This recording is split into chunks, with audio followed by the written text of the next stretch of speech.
noite a todas e todas. Ni hao, Wadiao Antônio. Muito feliz em receber todos vocês aqui. Eu sou responsável aqui pela Tapera Taperá, que é uma biblioteca, uma livraria, um espaço cultural sem fins lucrativos, que promove uma série de eventos, exibições, debates, lançamento de livro, conversas, e com uma programação bastante plural, que procura ser interessante, dialogar com temas da nossa realidade e temas inteligentes, de interesse, e que procurem despertar aí o pensamento e a reflexão. E certamente hoje é um desses dias, né? Abordar a cultura chinesa é um desafio e é também um grande prazer, porque ela é riquíssima, brilhante e muito profunda, né? Interessante. Eu tive a oportunidade de morar 2 anos e meio em Pequim, então, particularmente, eu estou muito feliz em receber esse evento hoje. Eu sou muito grato aqui ao Ângelo e o pessoal da Estação Liberdade, editora. A primeira vez que a gente faz uma parceria juntos. Então, obrigado, sem mais delongas, obrigado aí por todo mundo, principalmente vocês aí que propuseram o evento aqui. É um grande prazer. E vocês que estão aqui na Tapera, obrigado aí pela presença. Eu vou passar a palavra para o Ângelo aqui. Muito obrigado, Antônio. Boa noite para todos vocês. Eu tenho um prazer especial em estar aqui, primeiro, porque a Galeria Metrópole, do jeito que ela está se configurando hoje, é uma recuperação, em parte, aí do centro da cidade, é uma coisa que a gente quer muito. Então, isso representa uma coisa forte para nós, editores, que passamos por um período que tinha muita atividade cultural aqui, nessa região, não tinha mais quase nada nos últimos anos, então eu acho que também merece um aplauso o Antônio e a Tapera por regenerarem um pouco esse centro da cidade tão morto. 2 palavras sobre a Estação Liberdade. A gente viu a luz do dia em 89, no bairro da Liberdade, São Paulo. O nome Estação Liberdade tem a ver com o bairro, com a estação de metrô, mas também com a noção de liberdade. Era o fim da ditadura militar, então tinha o duplo sentido, a dupla leitura. Eu cheguei na editora como sócio em 93, desde então sou diretor editorial lá, e a partir de uma certa herança, um legado que teve do editor anterior, que era de origem japonesa, a gente continuou a trabalhar em cima de cultura e de literatura japonesa. Mais recentemente ampliamos isso para outros países asiáticos, do Extremo Oriente, e com a Coreia, mas principalmente agora com a China. Mas, apesar de tudo, é nosso primeiro livro, O Garoto do Rickshaw, é a nossa primeira publicação traduzida do chinês. A gente fica um pouco atrasados nisso, mas vamos recuperar o atraso. A gente vai publicar um outro livro importante, bem grande, de cerca de 800 páginas, chama No País do Cervo Branco, do Chen Zhongxi. Um fresco, um livro maravilhoso aí que pega vários anos da China, a história chinesa do século XX. Então, aguardem isso para o 2º semestre. Mas, de qualquer forma, queria agradecer especialmente, não só ao Antônio, mas também ao professor Xu, professor de língua chinesa na USP, o Hamilton Reis, que está aqui também no Instituto Confúcio, que também, inclusive, eu queria dizer que a revista dele está sendo distribuída aqui.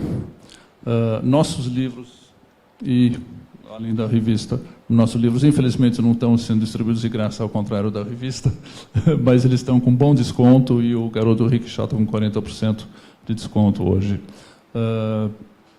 Tem outros livros nossos aí, vocês devem ter visto na entrada. Tá?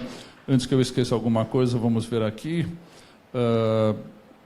Queria registrar também a presença da Rádio Chinesa, que veio honrar a gente no evento aqui hoje à noite, e, enfim, toda a equipe da Tapera, e principalmente a tradutora do Garoto Rickshaw, Márcia Schmaltz, que vai intervir por vídeo daqui a pouquinho. Tá? Ela vai falar sobre a tradução, os problemas de tradução, um pouquinho.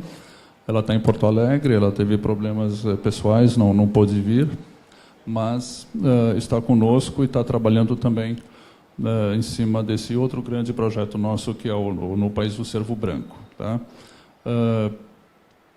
Depois da intervenção da Márcia, vamos passar alguns minutos da filmagem do Garoto Rickshaw, e depois o professor Chu vai fazer algumas considerações sobre o contexto da obra, sobre o próprio autor, e fazer um paralelo com a realidade brasileira também. Não vou falar mais do que isso para deixar a surpresa. E a gente quer muito que haja um debate depois. Nós vamos conversar com vocês, vamos abrir para o público para um intercâmbio gostoso e saudável. Tá? Muito obrigado, então, mais uma vez, e vamos iniciar, então, agora com a Márcia.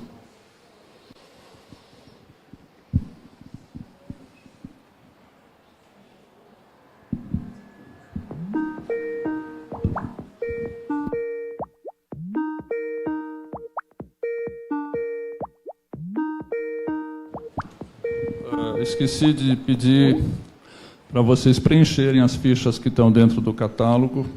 Elas vão servir para um sorteio de livros nossos, 2 pequenos kits aí que nós vamos sortear no final do evento. Mas, ao mesmo tempo, a gente gostaria que vocês registrassem para a gente poder ter contato depois com vocês, mediante e-mail, a fichinha que está aí, tá bom? Muito obrigado.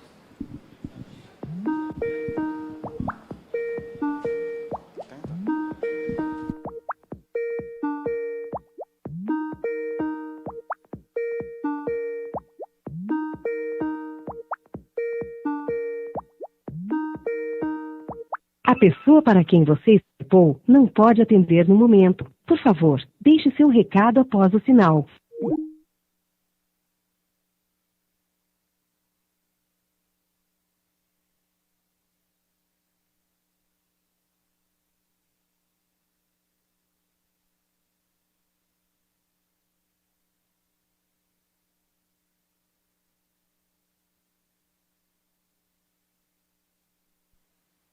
Espera aí, pessoal, que a gente já está acessando a Márcia aqui.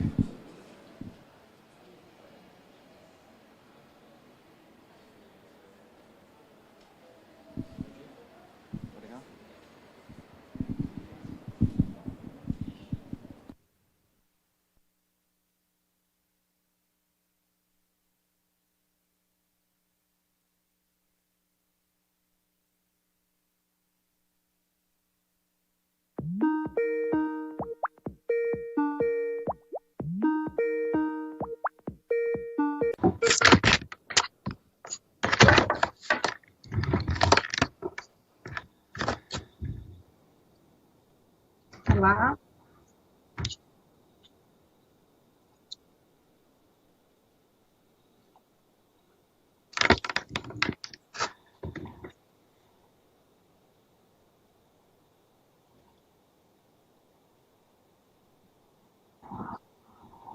Oi, Márcia. Tudo bem? Olá, Está nos boa ouvindo? noite. Boa noite. Boa A gente noite. estamos aqui aguardando aí. Fique à vontade aí para iniciar a sua fala. Boa noite. Boa noite. Então,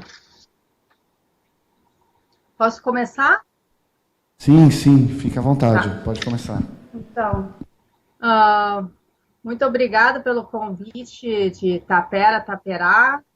Muito boa noite ao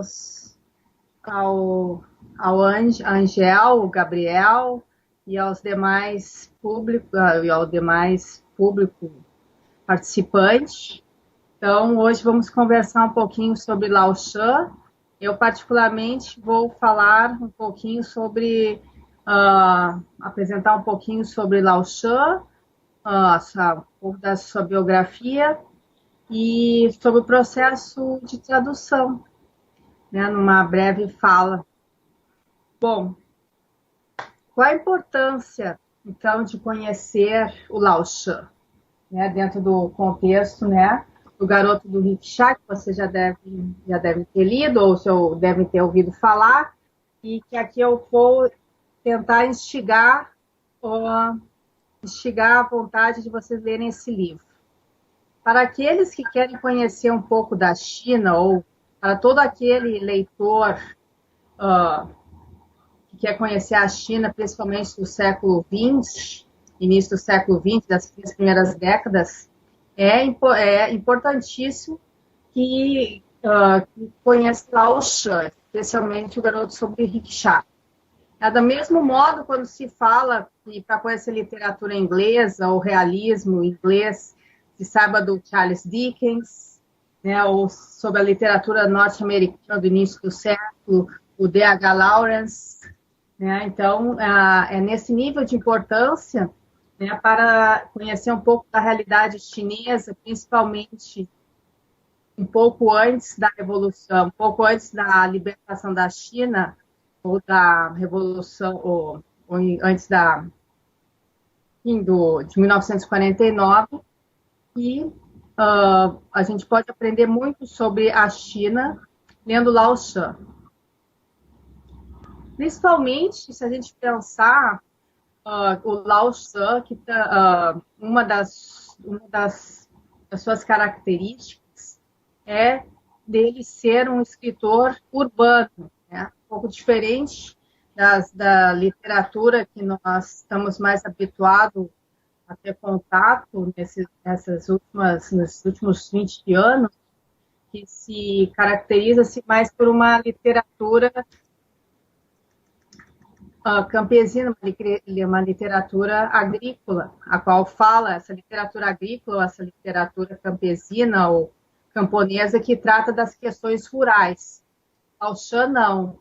Lao Tse é o escritor que trata a vida urbana, particularmente de Beijing, né, sobre a vida, né, dos pequinenses, dos hábitos, costumes dos pequinenses, especialmente aqueles das classes sociais mais baixas, porque ele mesmo, Lao Tse, adivinha, né, de um trato social mais baixo.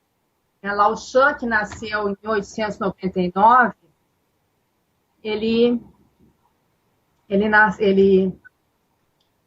teve o pai dele morreu ainda quando ele era pequeno e ele morava nos arredores da cidade proibida, né, a qual a cidade era dividida, como vocês conhecem a cidade, ou se vocês já viram em um mapa, né, a cidade proibida fica bem no centro de Pequim, e em volta, né, a cidade era amuralhada, e cada região da cidade eram divididas em 8 regiões, 8 grandes bairros, por bandeiras, né, de manchus, né, tinha as bandeiras, tinha os manchus de bandeira amarela, manchus de bandeira vermelha, manchus da bandeira azul, manchus da bandeira branca. O que quer dizer isso? Que eram divididos literalmente por bandeiras, pela cor da bandeira. E assim sucessivamente, eram 8 regiões. E o Lao Tse morava, né, em um desses bairros, né, no noroeste da cidade. No oeste da cidade, é onde vivia Lao Tse. E ali ele convivia, né, os seus vizinhos eram constituídos por puxadores de rickshaw, por prostitutas, marceneiros, por soldados, como seu pai, costureiras, lavadeiras.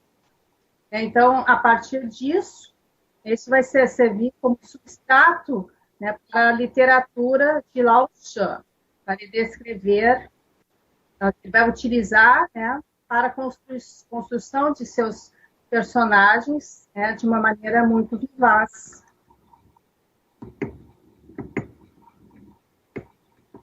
Deixa eu ver aqui, então.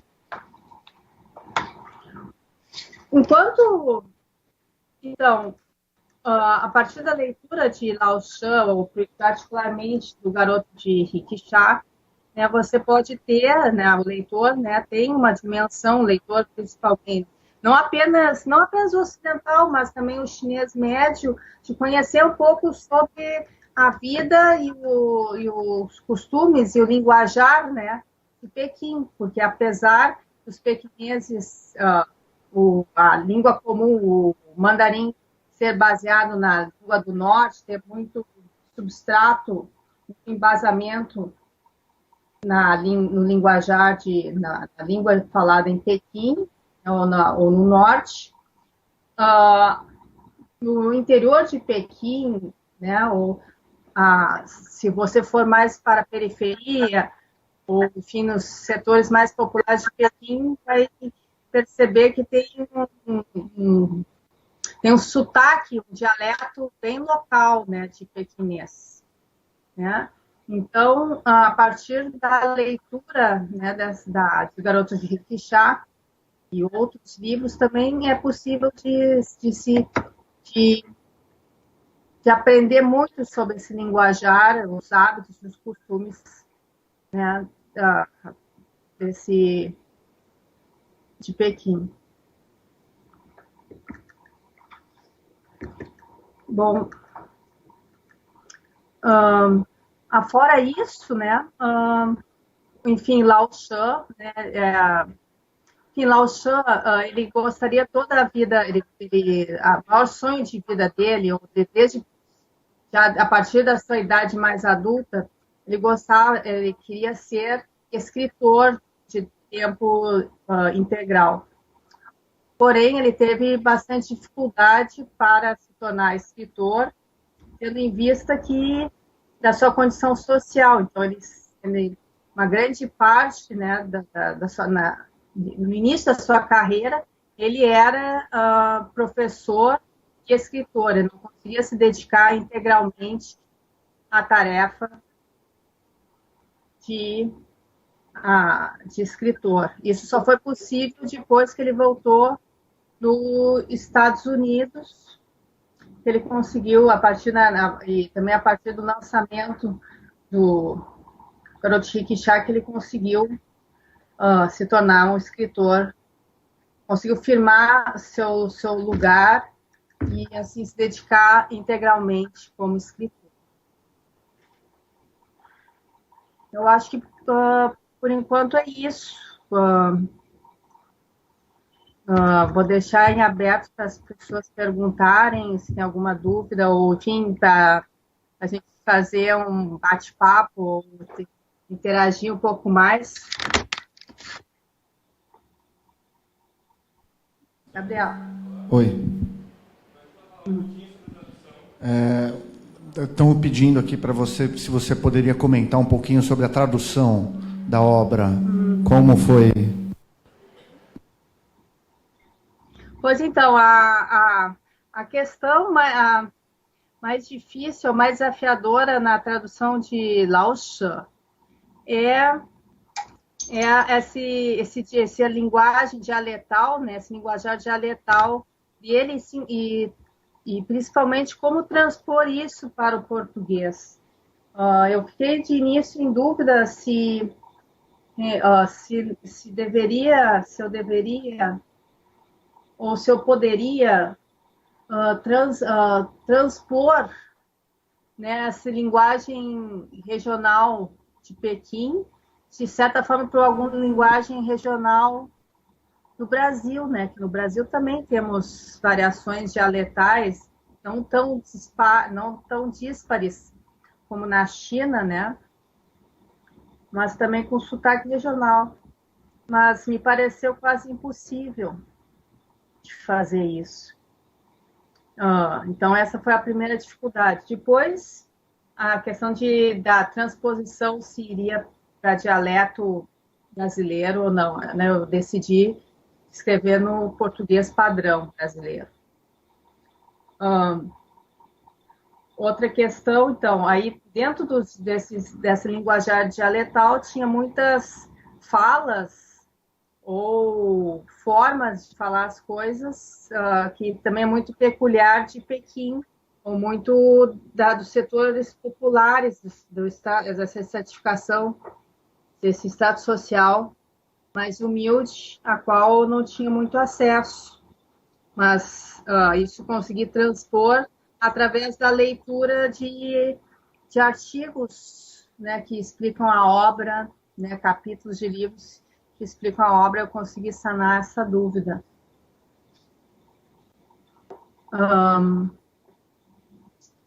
Eu acho que em relação à tradução,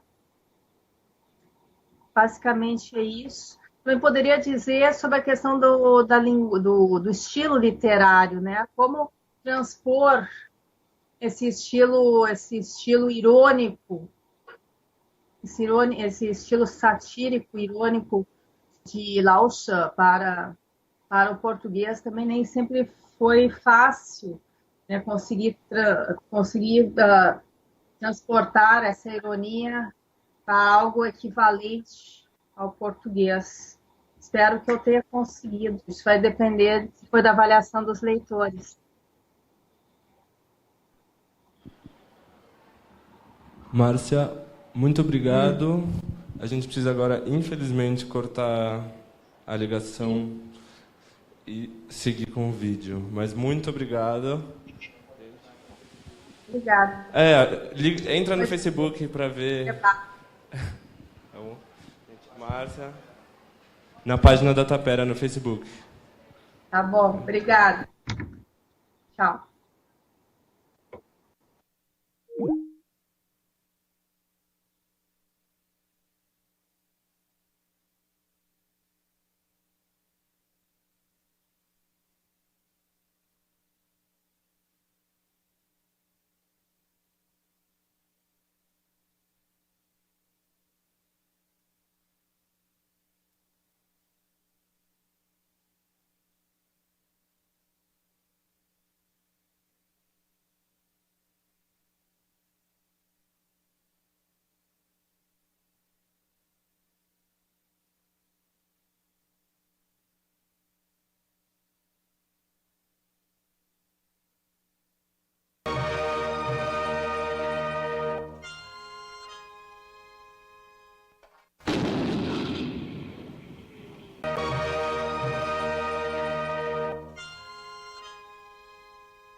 干他妈什么呢？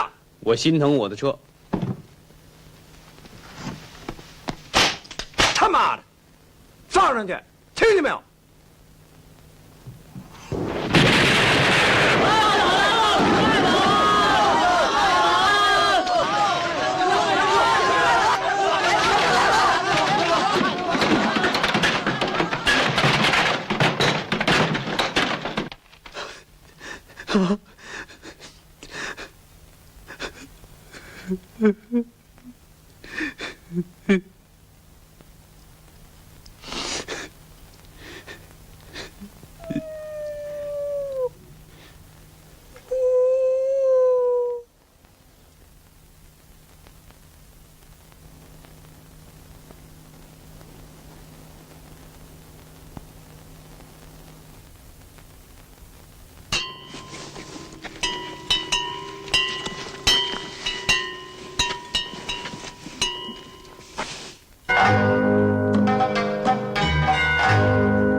大爷，请口水喝。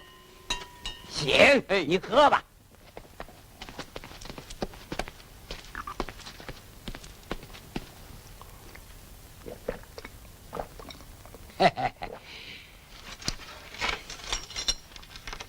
大爷，我给您挑回去吧。哎，我来。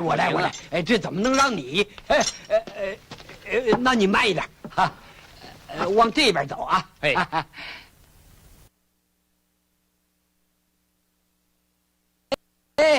小伙子，我给你凑了35块，行不行啊？行啊，您给多少是多少。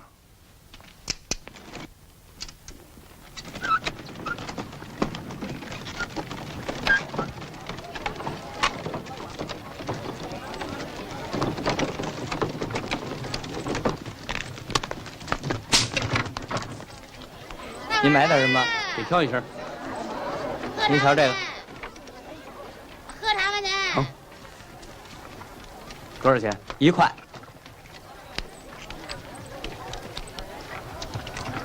剃头呢？哎，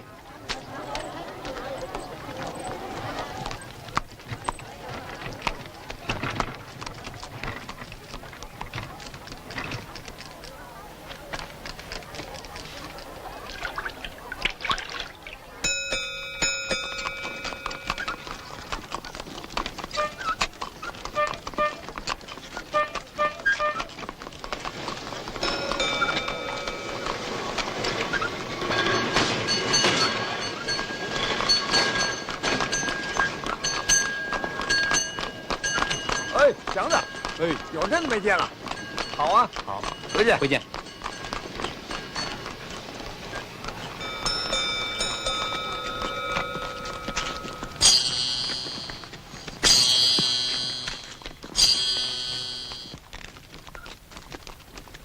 要车吗？您坐。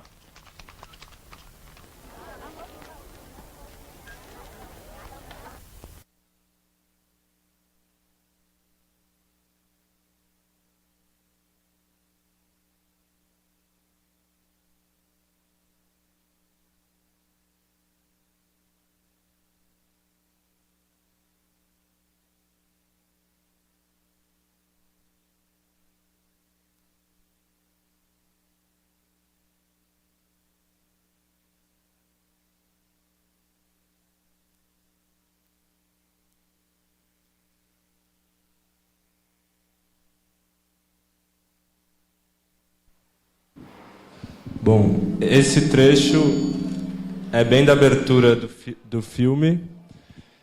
E é depois que o Shanxi é capturado pelos soldados no meio da Guerra Civil. Ele já tinha conseguido comprar um rickshaw, mas ele já perde o primeiro rickshaw. Aí ele consegue escapar com os camelos, vende os camelos.